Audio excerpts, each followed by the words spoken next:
Baik, Assalamualaikum warahmatullahi wabarakatuh. Perkenalkan, kami dari kelompok 4 yang beranggotakan saya, Siti Nusahila Alfitara, dan Kak Rahmat Effendi ingin mempresentasikan tentang motif dan fungsi dari suatu bisnis.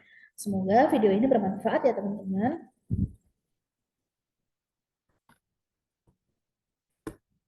Akan ada 3 bab yang kita bahas di sini. Bab pertama, kita akan membahas tentang tujuan dari suatu bisnis, itu satu. Yang kedua, laba. Dan yang ketiga, bisnis nirlaba. Sebenarnya, apa sih tujuan dari suatu bisnis? Bisnis didirikan untuk melayani kebutuhan pelanggan oleh pemilik yang mencoba untuk memperoleh laba atau keuntungan. Sementara, laba itu apa sih teman-teman? Laba adalah selisih antara pendapatan dan pengeluaran selama bisnis berlangsung. Pendapatan yang dimaksud di sini adalah hasil jual produk atau jasa, sementara pengeluarannya adalah biaya produksi, gaji karyawan, dan lain-lain. Ada 3 macam laba di sini. Yang pertama, laba yang diperoleh suatu perusahaan dari bisnis baru tergantung pada 3 kondisi. Yang kedua, laba sebagai motif untuk memahami bisnis. Dan yang ketiga, bagaimana motif laba dipengaruhi oleh pemerintah. Di slide selanjutnya, ada satu permintaan akan jasa atau produk yang ditawarkan karena jika tidak mendapatkan permintaan, maka perusahaan tidak akan bisa menghasilkan pendapatan dan perusahaan tidak memperoleh laba.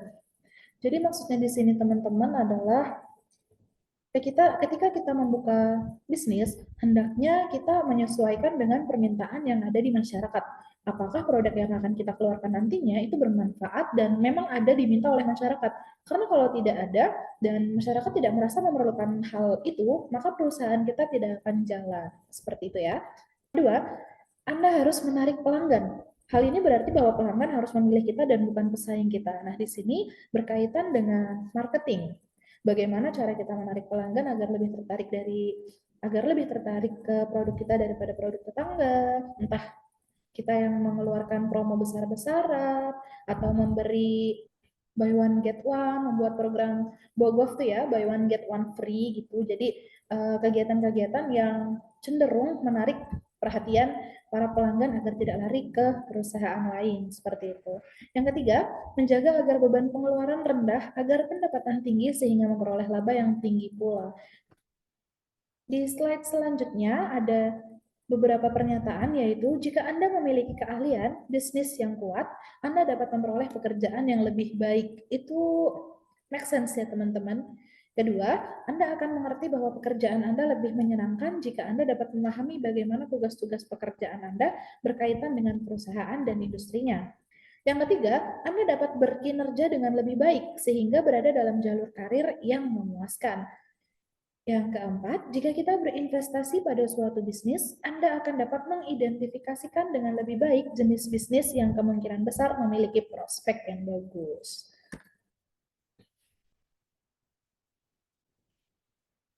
Hubungan laba di pemerintahan, teman-teman. Di slide ini, kita akan membahas tentang hubungan laba dengan pemerintahan di Amerika dan berbagai negara. Sumber daya manusia dapat menciptakan bisnisnya sendiri, melayani prevensi dan kebutuhan pelanggan. Memiliki perekonomian pasar bebas, pemerintah dari perekonomian pasar bebas mengakui keunggulan dari mengizinkan kepemilikan bisnis. Tidak hanya bisnis tersebut melayani pelanggan, tetapi bisnis tersebut menciptakan pekerjaan bagi pemilik dan karyawan, yang mana itu dapat mengurangi angka pengangguran suatu negara.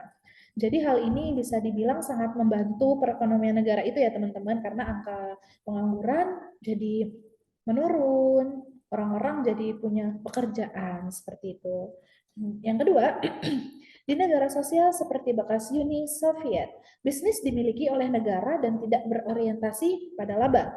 Tanpa motif laba, bisnis tidak memiliki insentif untuk menghasilkan produk yang memuaskan kebutuhan pelanggan. Konsekuensinya, pelanggan tidak dapat memperoleh beberapa produk yang mereka inginkan karena negara ini menyediakan produk atau jasa tertentu saja teman-teman. Kita nggak bisa request untuk mau A, mau B, mau C, dan lain sebagainya. Di slide selanjutnya, tentang bisnis nirlaba. Apa itu bisnis nirlaba? Organisasi nirlaba atau non-profit organization adalah organisasi yang melayani tujuan tertentu dan tidak dimaksudkan untuk menghasilkan laba. Ketika pendapatan melebihi dari pengeluaran di periode tertentu, laba tersebut akan diinvestasikan kembali ke dalam organisasi tersebut. Bisnis nirlaba, yaitu ada rumah sakit, ada sekolah, ada gereja, dan ada masjid. Masing-masing ini adalah instansi yang berjalan atau beroperasi namun tidak mengutamakan atau tidak bertujuan untuk mencari laba.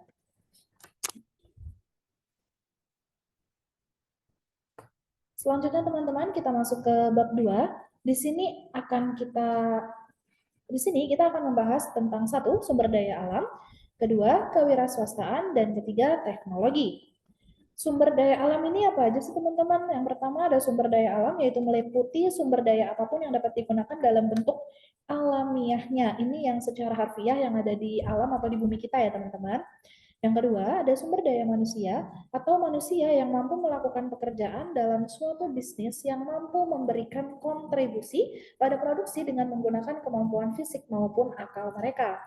Dan yang ketiga, ada modal. Semua jenis modal yang digunakan sumber daya manusia untuk menghasilkan produk meliputi mesin, peralatan, perlengkapan, dan fasilitas fisik. Di slide selanjutnya tentang teknologi, mohon maaf teman-teman, ternyata saya tadi terbalik. Jadi yang pertama ini ada teknologi informasi, yaitu penggunaan komputer untuk mentransfer informasi antar departemen dalam suatu perusahaan dan penggunaan internet untuk memberikan informasi kepada pelanggan. Yang kedua ada bisnis elektronik, yaitu penggunaan komunikasi elektronik untuk menghasilkan dan menjual produk dan jasa, contohnya e-commerce yang sering kita jumpai saat ini ya teman-teman, dan kita pasti punya salah satunya seperti Shopee, Tokopedia, Amazon, Blibli.com, Lazada, dan lain sebagainya. Dan ini pembahasan ketiga dari bab 2 ada kewirausahaan, penciptaan ide-ide bisnis dan kemauan untuk menerima resiko.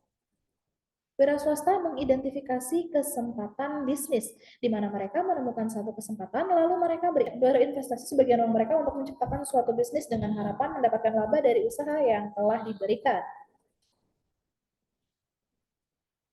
Itu tadi penjelasan dari bab 2 teman-teman, cukup singkat, dan yang ketiga ini ada bab 3.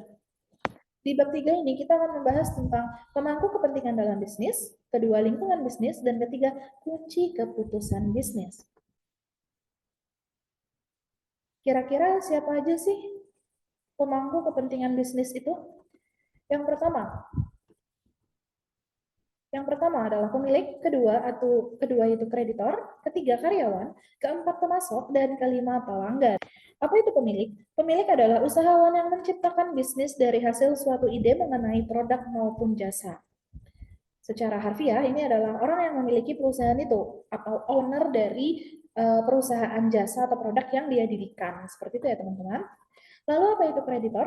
Kreditor adalah suatu lembaga keuangan atau individual yang memberikan jasa peminjaman dana kepada suatu perusahaan. Simpelnya adalah orang-orang yang meminjamkan uang kepada kita yang membutuhkan modal untuk berusaha, membuka bisnis seperti itu. Lalu apa itu karyawan? Karyawan adalah sumber daya manusia yang bertanggung jawab atas berjalannya bisnis. Perusahaan yang mempekerjakan karyawan untuk melakukan operasi bisnis. Tentu, kalau tidak ada karyawan, maka perusahaan akan sulit untuk berjalan. Yang keempat ada pemasok. Pemasok merupakan suatu perusahaan atau individual yang menyediakan bahan baku untuk suatu perusahaan guna menghasilkan produk. Simpelnya, pemasok bisa dibilang supplier ya teman-teman. Kalau kita membutuhkan bahan baku, misalkan kita membuka restoran, kita membutuhkan bahan baku berupa ayam. Nah, kita mencari pemasok atau supplier yang dapat memberikan kita ayam, seperti itu. Dan yang ketiga, ini juga bagian yang penting di pemangku kepentingan bisnis. Ada pelanggan, adalah orang yang membeli jasa atau produk pada suatu bisnis. Ini secara logika ya teman-teman, bahwa kalau kita mendirikan bisnis yang sedemikian bagus, sedemikian rupa, tapi tidak ada pelanggan, tidak ada orang yang membeli produk atau jasa kita, apakah bisnis kita akan berjalan dengan lancar? Tentu tidak, teman-teman. Jadi pelanggan juga termasuk pemangku kepentingan dalam bisnis. Seperti itu ya.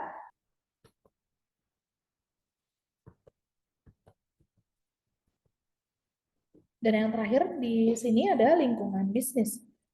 Apa aja sih lingkungan bisnis? Lingkungan sosial mencakup demografi dan preferensi konsumen, mewakili kecenderungan sosial yang dihadapi bisnis. Demografi atau karakteristik populasi yang berubah dari waktu ke waktu. Ini maksudnya hendaknya kita para perusahaan menyesuaikan kepada lingkungan kita, daerah sekitar kita, kira-kira apa yang mereka butuhkan.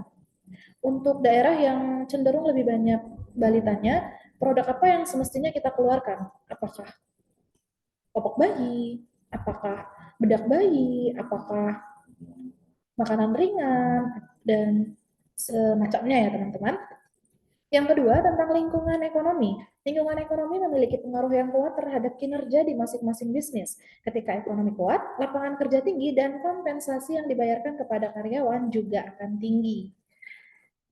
Jadi ini berpengaruh kepada bisnis, maksudnya adalah ketika di lingkungan perusahaan kita, orang-orang memiliki gaji yang tinggi, maka itu akan mempengaruhi kinerjanya di masing-masing bisnis atau perusahaan. Dia akan termotivasi karena dia memiliki gaji yang tinggi, seperti itu. Yang ketiga ada lingkungan global. Beberapa perusahaan bergantung pada negara asing untuk beberapa pasokan mereka atau menjual produk mereka di berbagai negara. Nah, ini maksudnya adalah perusahaan yang ada di lokal yang membutuhkan pemasok atau bahan baku dari luar negeri. Seperti contohnya dari perusahaan Karahmat, teman kita, beliau bekerja di Samator, yang mana gas Samator ini dipesan langsung dari China. Seperti itu ya teman-teman. Dan yang terakhir ada lingkungan industri. Lingkungan industri mewakili kondisi di dalam industri perusahaan di mana perusahaan terpapar. Ini maksudnya lingkungan yang mutlak yang secara harfiah ada di sekitar perusahaan. Misalkan kita mau membuka perusahaan di suatu tempat, apakah kita sudah mendapatkan izin dari masyarakat setempat, dari pemerintah setempat, dan apakah ketika kita mendaftarkan perusahaan ini, maka itu akan memberikan impact yang positif untuk masyarakat sekitar. Apakah masyarakat akan mendapatkan pekerjaan, akan terjamin ekonominya karena kita membuka perusahaan, dan lain sebagainya. Seperti itu ya.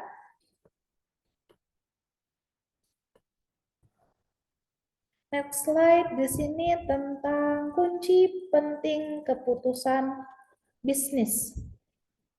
Yang pertama ada manajemen. Manajemen yaitu cara bagaimana karyawan dan sumber daya manusia lainnya atau mesin digunakan oleh perusahaan.